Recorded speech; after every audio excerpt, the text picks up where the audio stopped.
പഠിപ്പിക്കാണ്. എന്നിട്ട് പ്രവാചകൻ പറഞ്ഞു, അവന്റെ രണ്ട് കണ്ണുകൾക്കുമിടയിൽ രണ്ട് കണ്ണുകൾക്കുമിടയിൽ എഴുതപ്പെട്ടിട്ടുണ്ടായിരിക്കും കാഫിറുൻ എന്ന് എഴുതപ്പെട്ടിട്ടുണ്ടായിരിക്കും. അവ ഈ മസീഹ് ദജ്ജാലിന്റെ രണ്ട് കണ്ണുകൾക്കിടയിലും കാഫിർ എന്ന് എഴുതപ്പെട്ടിട്ടുണ്ടായിരിക്കും. കാഫിർ. എന്നിട്ട് പ്രവാചകൻ പറഞ്ഞു, എഴുത്തറിയുന്ന ഒരാൾക്കും എഴുതാൻ അറിയാത്ത ഒരാൾക്കും, വായിക്കാൻ അറിയുന്ന ആൾക്കും വായിക്കാൻ അറിയാത്ത ആൾക്കും അവന്റെ ആ നെറ്റിയിലുള്ള കാഫിർ, ആ രണ്ട് കണ്ണുകൾക്കിടയിൽ എഴുതി വെച്ചിട്ടുള്ള കാഫിർ എന്നുള്ളത് വായിക്കാൻ സാധിക്കും എന്ന് റസൂലുള്ളാഹി സ്വല്ലല്ലാഹു അലൈഹി വസല്ലം പഠിപ്പിക്കുകയാണ്. ഇങ്ങനെ ഒരുപാട് അടയാളങ്ങളെ കുറിച്ച് പറഞ്ഞു. ഒരുപാട് വേറെയും അടയാളങ്ങളുണ്ട്. എന്താണെങ്കിലും ഇത്തരത്തിലുള്ള ഹദീസുകളിൽ നിന്ന് നമുക്ക് മനസ്സിലാകുന്നത് അതൊരു മനുഷ്യനാണ്, ചെറുപ്പക്കാരനാണ്, ഉയരം കുറവുള്ള ഒരാളാണ്, ധാരാളം മുടിയുള്ള ഒരാളാണ്, അവന്റെ ഇടത്തെ കണ്ണിൽ ഒരു മാംസ കഷ്ണുണ്ട്, അതുകൊണ്ട് അവരെ കണ്ണ് മൂടിയിട്ടുണ്ട്. വലത്തെ കണ്ണാകട്ടെ അതൊരു ഒരു ഉണങ്ങിയ മുന്തിരിയുടെ രൂപത്തിലുള്ള കണ്ണാണ്. ഈ അടയാളങ്ങളൊക്കെ റസൂലുള്ളാഹി സ്വല്ലല്ലാഹു അലൈഹി വസല്ലം പഠിപ്പിച്ചു. എന്നിട്ട് പ്രവാചകൻ പറഞ്ഞു, അവന്റെ ഫിത്നകളെ കുറിച്ച് പറഞ്ഞു. ഒരുപാട് ഈ ലോകത്ത് മസീഹ് ദജ്ജാൽ കാട്ടിക്കൂട്ടുന്ന ഫിത്നകളെ കുറിച്ച് റസൂലുള്ളാഹി സ്വല്ലല്ലാഹു അലൈഹി വസല്ലം പഠിപ്പിക്കുകയാണ്. പ്രവാചകൻ പറഞ്ഞു, ഒന്ന്, ഒരു അറാബിയുടെ അടുത്തേക്ക് മസീഹ് ദജ്ജാൽ കടന്നു വരും. എന്നിട്ട് ആ അറാബിയോട് മസീഹ് ദജ്ജാൽ പറയും. എന്താണ് മസീഹ് ദജ്ജാൽ പറയുന്നത്? നിന്റെ മരിച്ചുപോയ രണ്ട് മാതാപിതാക്കളെ അവരെ ഞാൻ ജീവിപ്പിച്ച് കാണിച്ചു തന്നാൽ നീ എന്നിൽ വിശ്വസിക്കുമോ? മരിച്ചുപോയ നിന്റെ മാതാവിനെയും പിതാവിനെയും ജീവിപ്പിച്ച് കാണിച്ചു തന്നാൽ നീ എന്നിൽ വിശ്വസിക്കുമോ? ഞാൻ ദൈവമാണ്. മസീഹ് ദജ്ജാൽ വാദിക്കും, ഞാൻ പ്രവാചകനാണെന്ന് വാദിക്കും, ഞാൻ റബ്ബാണെന്ന് വാദിക്കും. അങ്ങനെയാണ് ഈ അറാബിയായ മനുഷ്യനോട് ഈ മസീഹ് ദജ്ജാൽ ചോദിക്കുന്നത്. മരിച്ചുപോയ നിന്റെ മാതാപിതാക്കളെ ഞാൻ ജീവിപ്പിച്ച് കാണിച്ചു തരാം, ഞാൻ ദൈവമാണ് എന്ന് നീ അംഗീകരിക്കുമോ? അറാബി പറയാം, ഞാൻ അംഗീകരിക്കും. ആ സമയത്ത് മസീഹ് ദജ്ജാൽ കാണിച്ചു കൊടുക്കുന്നു. രണ്ട് ശൈത്താന്മാരെന്ത് ചെയ്യും? അവന്റെ ഉമ്മയുടെയും ഉപ്പയുടെയും രൂപത്തില് ഇയാളുടെ മുന്നില് രണ്ട് ശൈത്താന്മാര്, മരിച്ചുപോയ അവന്റെ ഉപ്പയുടെയും ഉമ്മയുടെയും രൂപത്തിൽ ഈ രണ്ട് ശൈത്താന്മാര് രൂപം പ്രാപിച്ചിട്ട് വരും. എന്നിട്ട് മസീഹ് ദജ്ജാൽ അവനോട് ചോദിക്കും, എന്നിൽ വിശ്വസിക്കുന്നുണ്ടോ? ആ സമയത്ത് ഇവന്റെ മാതാപിതാക്കള് ആ മകനോട് പറയും, യാ ബുനയ്യ ഇത്തബിഊഹു ഫഇന്നഹു റബ്ബക, എന്റെ പൊന്നുമോനെ ഇവനെ പിൻപറ്റിക്കോ, ഇവനാണ് നിന്റെ റബ്ബ്. ഈ രൂപത്തിലുള്ള ഫിത്നകളായിരിക്കും മസീഹ് ദജ്ജാൽ കാണിക്കുക. എന്നിട്ട് റസൂലുള്ളാഹി സ്വല്ലല്ലാഹു അലൈഹി വസല്ലം പറഞ്ഞു, 40 ദിവസമാണ് ഈ ദുനിയാവിൽ, ഈ ലോകത്ത് മസീഹ് ദജ്ജാൽ ജീവിച്ചിരിക്കുക. 40 ദിവസം. ആ 40 ദിവസത്തിന്റെ പ്രത്യേകത പറഞ്ഞു. അതിലൊരു ദിവസം കസ്സനത്തി, ഒരു വർഷത്തെ പോലെ ആയിരിക്കും ഒരു ദിവസം. ഒരു വർഷത്തെ പോലെ ആയിരിക്കും ഒരു ദിവസം. രണ്ടാമത്തെ ദിവസം കശ്ശഹരി, ഒരു മാസത്തെ പോലെ ആയിരിക്കും. മൂന്നാമത്തെ ദിവസം കൽ ജുമുഅ, ഒരു ആഴ്ചയെ പോലെ ആയിരിക്കും. ബാക്കിയുള്ള ദിവസങ്ങൾ നിങ്ങളുടെ സാധാരണ ദിവസങ്ങൾ ഏതുപോലെയാണോ അതേപോലെ ആയിരിക്കും. ഇങ്ങനെ 40 ദിവസമാണ് മസീഹ് ദജ്ജാൽ ഭൂമിയിൽ ഉണ്ടാകാന്നർത്ഥം. എന്നിട്ട് പ്രവാചകൻ പറഞ്ഞു, ഈ 40 ദിവസം കൊണ്ട് ദുനിയാവിന്റെ എല്ലാ സ്ഥലത്തേക്കും, ലോകത്തിന്റെ എല്ലാ ഭാഗങ്ങളിലേക്കും ഇതേപോലുള്ള ഫിത്നകളുമായിട്ട് മസീഹ് ദജ്ജാൽ നടക്കും. 2 പട്ടണങ്ങളിലേക്ക് പ്രവേശിക്കാൻ മസീഹ് ദജ്ജാലിന് സാധിക്കൂല എന്നുള്ളത് റസൂലുള്ളാഹി സ്വല്ലല്ലാഹു അലൈഹി വസല്ലം പഠിപ്പിച്ചു. മക്ക പട്ടണത്തിലേക്ക് പ്രവേശിക്കാനോ മദീന പട്ടണത്തിലേക്ക് പ്രവേശിക്കാനോ മസീഹ് ദജ്ജാലിന് സാധിക്കൂല. ഇതേപോലെ തന്നെ 4 പള്ളികളിലേക്ക് മസീഹ് ദജ്ജാലിന് പ്രവേശിക്കാൻ കഴിയില്ല. ഒന്ന് മസ്ജിദുൽ ഹറാം, മസ്ജിദുൽ നബവി, മസ്ജിദുൽ അഖ്സ, മസ്ജിദുൽ തൂർ. ഈ 4 പള്ളികളിലേക്ക് മസീഹ് ദജ്ജാലിന് പ്രവേശിക്കാൻ സാധ്യല്ല. ഇതേപോലെ തന്നെ 2 പട്ടണങ്ങളിലേക്ക് മസീഹ് ദജ്ജാലിന് പ്രവേശിക്കാൻ സാധ്യല്ല. ഈ കാര്യങ്ങൾ റസൂലുള്ളാഹി സ്വല്ലല്ലാഹു അലൈഹി വസല്ലം പഠിപ്പിച്ചു. എന്നിട്ട് പ്രവാചകൻ പറഞ്ഞു, മസീഹ് ദജ്ജാൽ പുറപ്പെട്ടിട്ടുണ്ട് എന്നുള്ള വാർത്ത കേൾക്കുമ്പോ മുസ്ലിമായ ഒരു മനുഷ്യൻ, മോമിനായ ഒരു മനുഷ്യൻ മസീഹ് ദജ്ജാലിന്റെ സമീപത്തേക്ക് ചെല്ലും. മസീഹ് ദജ്ജാലിന്റെ സമീപത്തേക്ക് ചെന്നിട്ട് മസീഹ് ദജ്ജാലിനെ കണ്ടതിന് ശേഷം ആ മനുഷ്യൻ പറയും, എന്റെ റസൂലുള്ളാഹി സ്വല്ലല്ലാഹു അലൈഹി വസല്ലം പഠിപ്പിച്ച മസീഹ് ദജ്ജാലാണ് നീ. ആ സമയത്ത് മസീഹ് ദജ്ജാൽ അവന്റെ ആളുകളോട് അവനെ പിടിക്കാൻ വേണ്ടിയിട്ട് പറയും. എന്നിട്ട് അവനെ ക്രൂരമായിട്ട് മസീഹ് ദജ്ജാൽ പീഡിപ്പിക്കും. എന്നിട്ട് മസീഹ് ദജ്ജാൽ ആ മനുഷ്യനോട് ചോദിക്കുന്നു, ഞാൻ നിന്റെ റബ്ബാണ് എന്ന് നീ അംഗീകരിക്കുമോ? ആ മനുഷ്യൻ പറയും, നീ മസീഹ് ദജ്ജാലാണ് എന്നുള്ളതാണ് എനിക്ക് പറയാനുള്ളത്. ഈ സമയത്ത് മസീഹ് ദജ്ജാൽ അവന്റെ ചുറ്റുമുള്ള ആളുകളോട് പറയും, ഈ മനുഷ്യനെ ഞാൻ കൊല്ലും, എന്നിട്ട് അവനെ 2ആയി പിളർത്തും, എന്നിട്ട് വീണ്ടും ഞാൻ അവനെ ജീവിപ്പിച്ചാൽ ഞാൻ ദൈവമാണ് എന്ന് നിങ്ങൾ അംഗീകരിക്കുമോ? ഞാൻ റബ്ബാണ് എന്ന് നിങ്ങൾ അംഗീകരിക്കുമോ? അവർ പറയാം, ആ മനുഷ്യനെ കൊന്നിട്ട് രണ്ടാമത് മസീഹ് ദജ്ജാൽ ജീവിപ്പിച്ചാല് നീ റബ്ബാണ് എന്നുള്ളത് ഞങ്ങൾ അംഗീകരിക്കും. ആ സമയത്ത് മസീഹ് ദജ്ജാൽ എന്ത് ചെയ്യും? ഫയദ്രിബുഹു ബിസ്സൈഫി, ഒരു വാള് കൊണ്ടുവന്നിട്ട് ഈ മനുഷ്യനെ വെട്ടും. ഫയഖ്തഉഹു ജിസ്ലതൈനി, രണ്ട് കഷ്ണങ്ങളാക്കിയിട്ട് ഈ മനുഷ്യനെ അങ്ങോട്ട് മുറിക്കും. മറ്റൊരു റിവായത്തിൽ കാണാൻ ഒരു വാള് കൊണ്ടുവന്നിട്ട് എന്ത് ചെയ്യും? അവന്റെ മൂർത്താവ് മുതല് ഈ രണ്ട് കാല് വരെ അങ്ങോട്ട് കീറിയിട്ട് മസീഹ് ദജ്ജാൽ ആ രണ്ട് കഷ്ണങ്ങൾ രണ്ട് ഭാഗത്തേക്ക് വലിച്ചെറിയും. ആ രണ്ട് കഷ്ണങ്ങളും രണ്ട് ഭാഗത്തേക്ക് വലിച്ചെറിഞ്ഞിട്ട് മസീഹ് ദജ്ജാൽ എന്ത് ചെയ്യും? ഹദീസിൽ കാണാം, യംശി അദ്ദജ്ജാലു ബൈനൽ ഖിതാതൈനി, ഈ വലിച്ചെറിഞ്ഞ രണ്ട് കഷ്ണങ്ങൾക്കിടയിലൂടെ, ഈ മനുഷ്യന്റെ രണ്ട് കഷ്ണങ്ങൾക്കിടയിലൂടെ മസീഹ് ദജ്ജാൽ നടക്കും. എന്നിട്ട് മസീഹ് ദജ്ജാൽ പറയും, കും, എഴുന്നേറ്റ് വാ. ആ സമയത്ത് ഫയസ്തവി ഖായിമ, ആ മനുഷ്യനതാ എഴുന്നേറ്റ് വരുന്നു. ഈ രൂപത്തിലുള്ള ഫിത്നകളാ. ആ മനുഷ്യനതാ എഴുന്നേറ്റ് വരുന്നു. മസീഹ് ദജ്ജാൽ ചോദിക്കും, ഈ സമയത്ത് ആ തുഅ്മിനു ബി, ഞാൻ റബ്ബാണെന്ന് നീ വിശ്വസിക്കുന്നുണ്ടോ? ആ മുഅ്മിനായ മനുഷ്യൻ പറയുന്നു, മാ സിത്തു ഫീക ഇല്ലാ ബസീറ, നീ മസീഹ് ദജ്ജാലാണ് എന്നുള്ള കാര്യം എനിക്ക് ഉറപ്പാകുകയാണ് ചെയ്തത്. കാരണം എന്താ? ദുനിയാവിൽ ജീവിച്ചിരിക്കുന്ന കാലഘട്ടത്തില് മസീഹ് ദജ്ജാലിനെ കുറിച്ച് പറഞ്ഞിട്ടുള്ള അടയാളങ്ങളൊക്കെ ആ മനുഷ്യൻ പഠിച്ചിട്ടുണ്ട്. അതുകൊണ്ടാണ് ഈ കാര്യങ്ങളെ കുറിച്ച് പഠിക്കണമെന്ന് പറയുന്നത്. ആ കാലഘട്ടത്തിൽ ജീവിച്ചിരിക്കുന്ന ഒരു മനുഷ്യൻ മസീഹ് ദജ്ജാലിന്റെ അത്ഭുതങ്ങൾ കാണുമ്പോ ആ മനുഷ്യൻ പറയാണ്, എനിക്ക് നീ മസീഹ് ദജ്ജാലാണ് എന്നുള്ള കാര്യം എനിക്ക് ഉറപ്പായി എന്നുള്ളത്. ഈ രൂപത്തിലുള്ള ഫിത്നകളുമായിട്ടാണ് മസീഹ് ദജ്ജാൽ വരിക. എത്രത്തോളം എന്നാൽ ആകാശത്തോട് മഴ വർഷിപ്പിക്കാൻ വേണ്ടി പറയും. മസീഹ് ദജ്ജാലിന്റെ കൽപ്പന കേൾക്കുമ്പോൾ ആകാശം മഴ വർഷിപ്പിക്കും. ഭൂമിയോട് സസ്യങ്ങൾ ഉൽപ്പാദിപ്പിക്കാൻ വേണ്ടി പറയും. ഭൂമികൾ സസ്യങ്ങൾ ഉൽപ്പാദിപ്പിക്കും. ഭൂമിയോട് അവൻ പറയും, അഖ്രിജി കുനൂസക്കി, ഈ ഭൂമിയിലുള്ള നിധികളൊക്കെ എന്റെ കൂടെ വരട്ടെ. ആ സമയത്ത് റസൂലുള്ളാഹി സ്വല്ലല്ലാഹു അലൈഹി വസല്ലം പഠിപ്പിച്ചു, ഭൂമിക്കടിയിലുള്ള നിധികളൊക്കെ നഹരി, ഒരു തേനീച്ച റാണിയുടെ കൂടെ അതിന്റെ തേനീച്ചകൾ ഇങ്ങനെ കൂട്ടം കൂടി പോകുന്നത് പോലെ ഭൂമിയിലുള്ള നിധികളൊക്കെ തന്നെ പൊട്ടിപ്പിളർന്ന് വന്നിട്ട് ദജ്ജാലിന്റെ പിന്നാലെ അങ്ങനെ പോകുന്നത് കാണാം. ഇങ്ങനെയുള്ള അത്ഭുതങ്ങളാണ് മസീഹ് ദജ്ജാൽ കാണിക്കുക. അതുകൊണ്ടാണ് റസൂലുള്ളാഹി സ്വല്ലല്ലാഹു അലൈഹി വസല്ലം പറഞ്ഞത്, മസീഹ് ദജ്ജാലിനേക്കാൾ വലിയൊരു ഫിത്ന അന്ന് വരെ ഉണ്ടായിട്ടില്ല, ഇനി ലോകാവസാനം വരെ അങ്ങനെയുള്ള ഒരു ഫിത്ന ഉണ്ടാകാനും പോകുന്നില്ല. ഈ രൂപത്തിൽ ഫിത്നകളുമായിട്ട് മസീഹ് ദജ്ജാൽ നടക്കുമെന്നുള്ളതാണ്.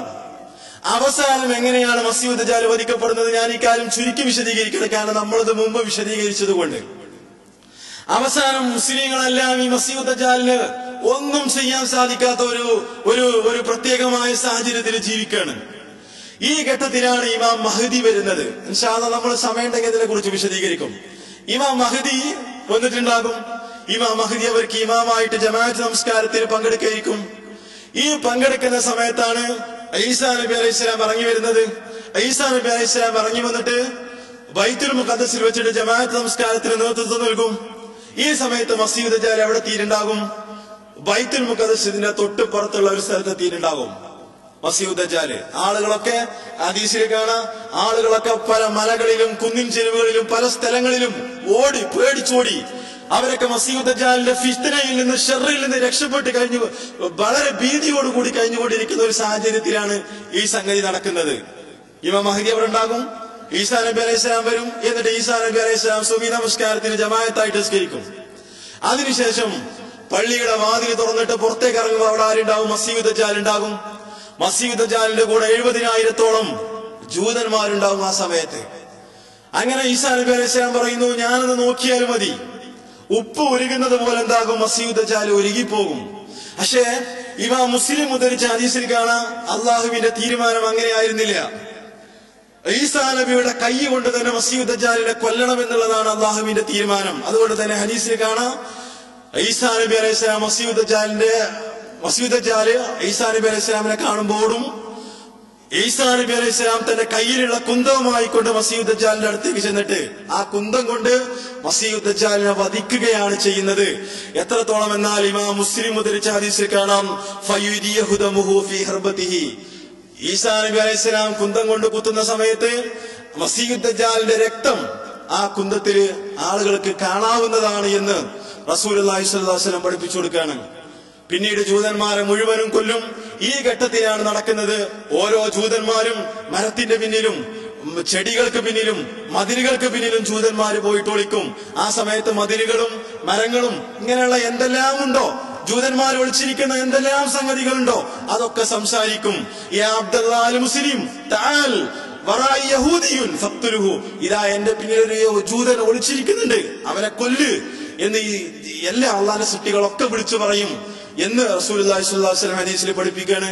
ഇങ്ങനെയാണ് ദജ്ജാൽ വധിക്കപ്പെടുന്നത് എന്നർത്ഥം. ഇത് വളരെ ചുരുങ്ങിയ ഒരു രൂപത്തിലാണ് ഞാൻ ഈ കാര്യങ്ങൾ പറഞ്ഞിട്ടുള്ളത്. ഇത് വളരെ വിശദമായി തന്നെ നമ്മൾ നേരത്തെ പറഞ്ഞതുപോലെ ഒരു വിഷയമായിട്ട് നമ്മൾ സംസാരിച്ചത് കൊണ്ടാണ് ഈ കാര്യം ഞാൻ കൂടുതൽ വിശദീകരിക്കാത്തത്. അതുകൊണ്ട് ഈ കാര്യങ്ങൾ നിങ്ങൾ മനസ്സിലാക്കുക. നേരത്തെ ഞാൻ പറഞ്ഞതുപോലെ മസീഹ് ദജ്ജാൽ എന്നുള്ളത് എന്തല്ല, ഒരു സിംബലല്ല, അതൊരു മനുഷ്യനാണ്. ഞാൻ നേരത്തെ സൂചിപ്പിച്ചിട്ടുള്ള അടയാളങ്ങളൊക്കെ തന്നെ അവന്റെ ഫിത്നകളെ കുറിച്ച് വന്നത്, അവൻ വധിക്കപ്പെടുന്നതിനെ കുറിച്ച് വന്നത്, ഇതൊക്കെ സ്വഹീഹായ ഹദീസുകളിലൂടെ മാത്രം ഉദ്ധരിക്കപ്പെട്ട കാര്യങ്ങളാണ് ഞാനിവിടെ സൂചിപ്പിച്ചിട്ടുള്ളത്. അതുകൊണ്ട് ആ വിഷയത്തെക്കുറിച്ച് നിങ്ങൾ കൂടുതൽ പഠിക്കണം എന്നുള്ളതാണ് എനിക്ക് സാന്ദർഭികമായി സൂചിപ്പിക്കാനുള്ളത്.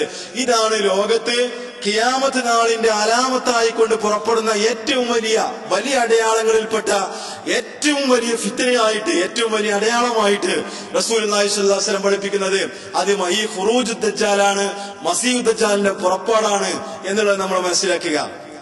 രണ്ടാമതായിട്ട് ഈസാ നബി അലൈഹിസ്സലാമിന്റെ വരവാണ്. ഈസാ നബി അലൈഹിസ്സലാം രണ്ടാമത് ഭൂമിയിലേക്ക് ഇറങ്ങും എന്നുള്ളതാണ് അഹ്ലുസുന്നത്തി വൽ ജമാഅത്തിന്റെ വിശ്വാസം. അതാണ് ഒരിക്കൽ കൂടി ഈസാ നബി അലൈഹിസ്സലാം ഈ ദുനിയാവിലേക്ക് തിരിച്ചു വരും എന്നുള്ളതാണ്. എന്താണ് അതിന്റെ തെളിവുകള്? വിശുദ്ധ ഖുർആനിൽ അതിനെ കുറിച്ച് വല്ലതും പറഞ്ഞിട്ടുണ്ടോ? റസൂലുള്ളാഹി സ്വല്ലല്ലാഹു അലൈഹി വസല്ലമയുടെ തിരുസുന്നത്തിൽ അതിനെ കുറിച്ച് വല്ലതും പറഞ്ഞിട്ടുണ്ടോ? ഈസാ നബി അലൈഹിസ്സലാമിന്റെ വരവിനെ കുറിച്ച് ഉണ്ട് എന്നുള്ളതാണ് നമ്മൾ മനസ്സിലാക്കേണ്ടത്. എന്താണ് അതിന്റെ തെളിവ്? വിശുദ്ധ ഖുർആൻ തന്നെ പറഞ്ഞു. നമ്മൾ നേരത്തെ മനസ്സിലാക്കിയിട്ടുണ്ട്, ക്രിസ്ത്യാനികളായ ആളുകളെ സംബന്ധിച്ചിടത്തോളം അവർക്കൊരു വിശ്വാസമുണ്ട്. അവർ ഈസാ നബി അലൈഹിസ്സലാമിനെ പിടിച്ചു, എന്നിട്ട് കുരിശിൽ തറച്ചിട്ട് കൊന്നു. അങ്ങനെ എല്ലാവരുടെയും പാപങ്ങൾ ഏറ്റെടുത്തുകൊണ്ട് ഈസാ നബി അലൈഹിസ്സലാം ആ കുരിശിൽ അങ്ങോട്ട് മരിച്ചു പോയി എന്നുള്ളതാണ് ക്രിസ്ത്യാനികളുടെ വിശ്വാസം. പക്ഷെ ഖുർആൻ അതിനെ ഗണ്ണിച്ചു. സൂറത്ത് നിസായിലെ 157 ആയത്ത് മുതൽ 159 ആയത്ത് വരെയുള്ള ആയത്തുകളിൽ ഈ കാര്യം നമുക്ക് കാണാം.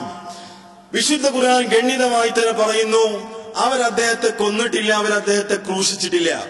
ഈസാ നബി അലൈഹിസ്സലാമിനെ അവർ കൊന്നിട്ടില്ല, അവർ അദ്ദേഹത്തെ ക്രൂശിച്ചിട്ടുമില്ല, അവർക്ക് തിരിച്ചറിയാതാക്കപ്പെടുകയാണ് ചെയ്തത്. എന്നിട്ട് അതിനുശേഷം വിശുദ്ധ ഖുർആൻ പറഞ്ഞു, ബൽ റഫഅല്ലാഹു ഇലൈഹി, അള്ളാഹു അദ്ദേഹത്തെ തെന്നിലേക്ക് ഉയർത്തുകയാണ് ചെയ്തത്. ഈ ആയത്തിന്റെ അവസാന ഭാഗത്ത് കാണാം, വൈം മിൻ അഹ്ലിൽ കിതാബി ഇല്ലാ ലയുമിനന്ന ബിഹി ഖബ്ല മൗതിഹി വയൗമൽ ഖിയാമത്തി യകൂനു അലൈഹിം ഷഹീദ. ഈ ആയത്തിന്റെ വിശദീകരണത്തിൽ കാണാം, ഈ മുഫസ്സിരികളൊക്കെ ഈ ആയത്തിന്റെ വിശദീകരണത്തിൽ പറഞ്ഞു, ഈസാ നബി അലൈഹിസ്സലാം വീണ്ടും ഭൂമിയിലേക്ക് വരും എന്നുള്ളതിന്റെ തെളിവാണ് ഈ ആയത്ത്. എന്താണ് ഈ ആയത്തിന്റെ അർത്ഥം? വൈം മിൻ അഹ്ലിൽ കിതാബി, വേദക്കാരിൽപ്പെട്ട ഒരാളും തന്നെ ഉണ്ടാവില്ല, ഇല്ലാ ലയുമിനന്ന ബിഹി, ഈസാ നബി അലൈഹിസ്സലാമിൽ വിശ്വസിക്കാത്ത ഒരാളും അഹ്ലു കിതാബുകാരിൽ ഉണ്ടാവില്ല, ഖബ്ല മൗതിഹി, അദ്ദേഹത്തിന്റെ മരണത്തിന്റെ മുമ്പ് വേദക്കാരിൽപ്പെട്ട എല്ലാവരും ഈസാ നബി അലൈഹിസ്സലാമിൽ വിശ്വസിച്ചിരിക്കും. ഈസാ നബി അലൈഹിസ്സലാമിൽ വിശ്വസിക്കാത്ത ഒരാളും അന്ന് ദുനിയാവിൽ ഉണ്ടാവുകയില്ല എന്നുള്ളതാണ് വിശുദ്ധ ഖുർആനിന്റെ ഈ ആയത്തിലുള്ളത്. മാത്രമല്ല, പരലോകത്ത് ഈസാ നബി അലൈഹിസ്സലാം ഇവർക്കെതിരിൽ സാക്ഷികളായിരിക്കുകയും ചെയ്യും. എന്താണ് ഈ ആയത്ത് കൊണ്ട് അർത്ഥമാക്കുന്നത്? ഈ ആയത്ത് കൊണ്ട് അർത്ഥമാക്കുന്നത് ക്രിസ്ത്യാനികളുടെ വിശ്വാസത്തെ തകർക്കുന്നതിന് വേണ്ടി രണ്ടാമതും ഈസാ നബി അലൈഹിസ്സലാം ഭൂമിയിലേക്ക് വരും എന്നുള്ളതാണ്.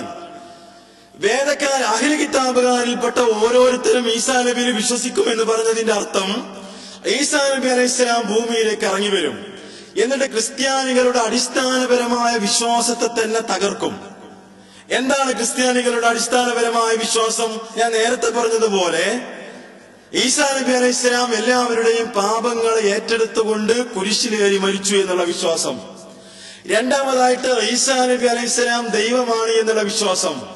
മൂന്നാമതായിട്ട് ഈസാ നബി അലൈഹിസ്സലാം ദൈവപുത്രനാണ് എന്നുള്ള വിശ്വാസം. ഈ വിശ്വാസത്തെ ഈസാ നബി അലൈഹിസ്സലാം തകർക്കുകയാണ് ചെയ്യുന്നത്. എങ്ങനെയാണ് തകർക്കുന്നത്? അതിന്റെ വിശദീകരണം റസൂലുള്ളാഹി സ്വല്ലല്ലാഹു അലൈഹി വസല്ലം പഠിപ്പിച്ചു. അത് തകർക്കുന്നത്, ഈസാ നബി അലൈഹിസ്സലാം ഇറങ്ങി വരുമ്പോൾ റസൂലുള്ളാഹി സ്വല്ലല്ലാഹു അലൈഹി വസല്ലം പറയുന്നത്, ഈസാ നബി അലൈഹിസ്സലാം ഇറങ്ങി വരുന്ന ഒരു സാഹചര്യമുണ്ട്. ആ സാഹചര്യം നമ്മൾ നേരത്തെ വിശദീകരിച്ചു. ഇമാം മഹ്ദി നിൽക്കുന്ന ഒരു സന്ദർഭം. ഇമാം മഹ്ദി നിൽക്കുന്ന ഘട്ടത്തിലാണ് ഈസാ നബി അലൈഹിസ്സലാമിന്റെ വരവ്. ആ ഹദീസ് ഞാനൊന്ന് ഉദ്ധരിക്കണം. ഹദീസിൽ കാണാം, ഈസാ നബി അലൈഹിസ്സലാം ഇറങ്ങുന്നത് ഡമസ്കസിന്റെ കിഴക്ക് ഭാഗത്തായിട്ടായിരിക്കും ഈസാ നബി